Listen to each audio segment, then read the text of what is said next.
Hello folks and welcome back. Seeing as this is the last lesson before Christmas, I thought we'd have to do this one, right? Pearl Jam's Let Me Sleep. It's in a really cool open tuning and it's pretty straightforward, so let's dive in and have a look. So this is an open G tuning. I think it's called Dobro open G, and basically you're going to bring your low E up to G. So wince a little bit while you're doing that. Then you need to notch your A string up to B. Then D, G, B stay the same. And then the open E goes down to D. So you should have... First riff goes like this.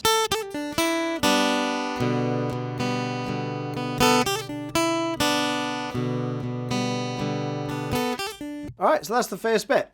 Now, Stone's part over the top you can incorporate if you want by doing like a D5. At the end, he does something along those lines. So that would be...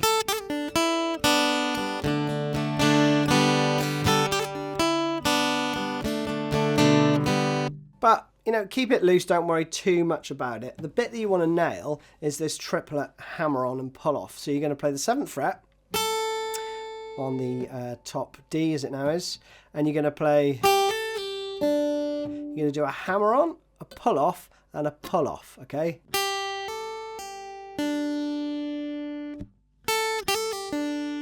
With that rhythm, so it's 1 1 2 3 1 1 1 2 3 1. So triplet is okay, and then you're going to play the 5th fret on the next string down. You can bend it ever so slightly if you wish, and then you're going to do an upstroke and catch the top 2 strings. Alright, but if you're just playing this yourself, then you can actually play loads of the strings because it's an open tuning, right?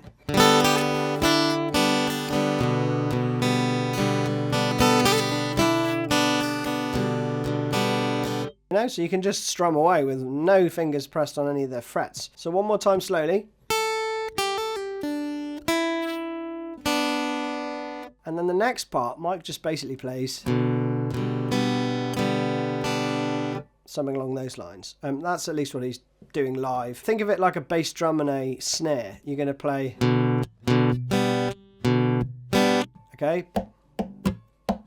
Like that. So I'm basically aiming for around the 4th and 5th string, so... And then with the snare, if you like, I'm going to hit that accent with an upstroke on aiming for roughly the 2nd and 3rd string. So it's down, down, up, up, up.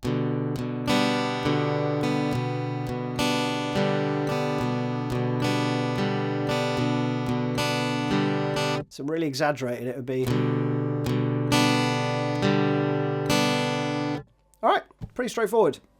With the D part, you can play...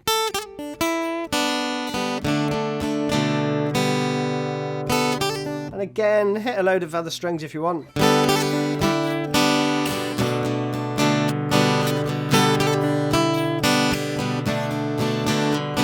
You know, and just be confident with your strumming and don't get too worried about playing the, you know,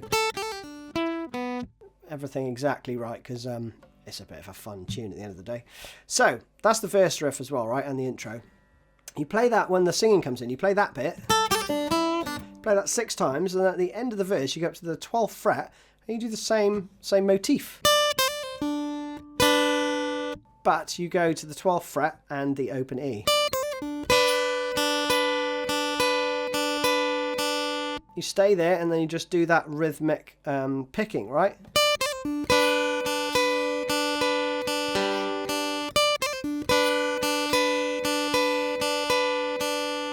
Like that. So that slowly is...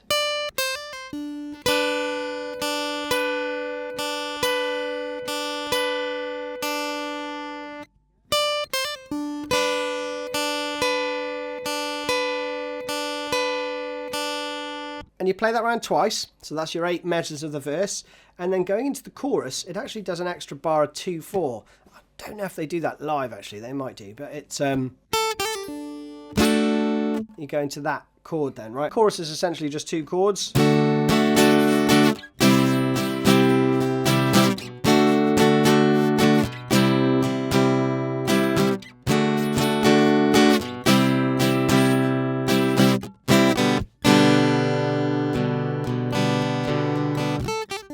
Back into the verse.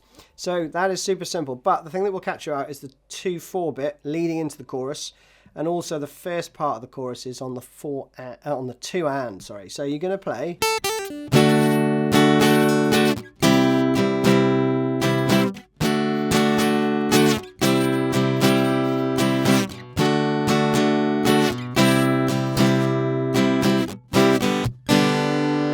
as you come out. So going into it's the trickiest bit though, for sure.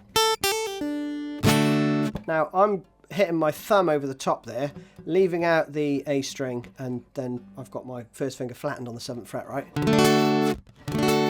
You could play that. If you find that easier, I just find that more comfortable, but you know, play whatever you want. You can do the whole bar chord if you want.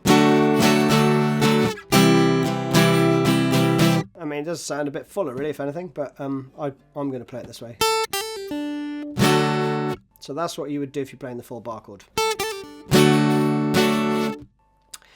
Getting into the rhythm coming out of the 2/4 bit I find tricky, but, you know, don't worry too much. But if you do want to play it as they do, you're going to play...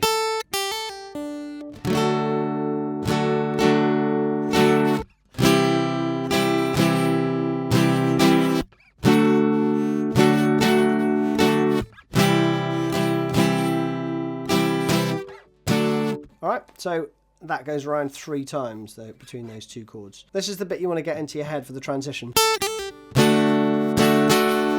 Okay, again. So, down.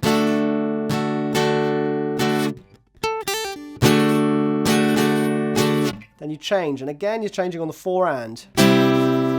That'll be another upstroke. And then you do that rhythm for the second half of this phrase, right?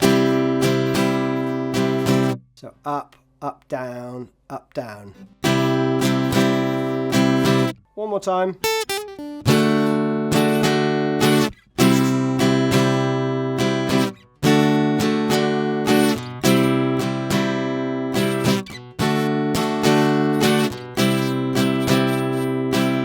And then the last time is...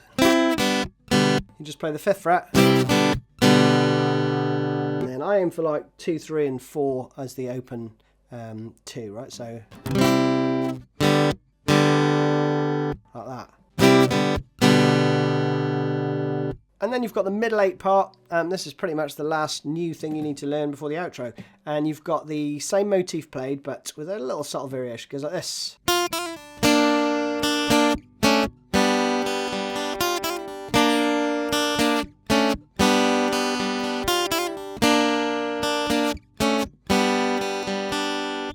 Straightforward, right? So the first part's easy enough. It's just the 3rd and the 2nd fret.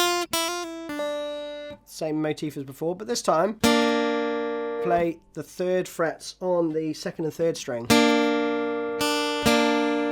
and then the open 1st string down to the 2nd, open. Play 2, 3, 1 there, string wise. So slowly, 3, 4.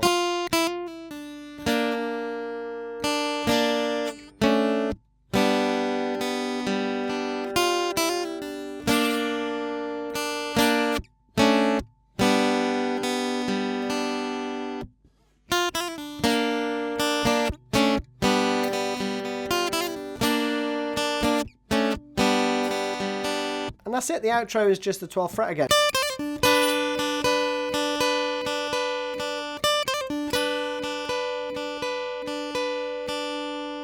So there you have it. Have a wicked Christmas with your loved ones. See you again soon. Bye bye.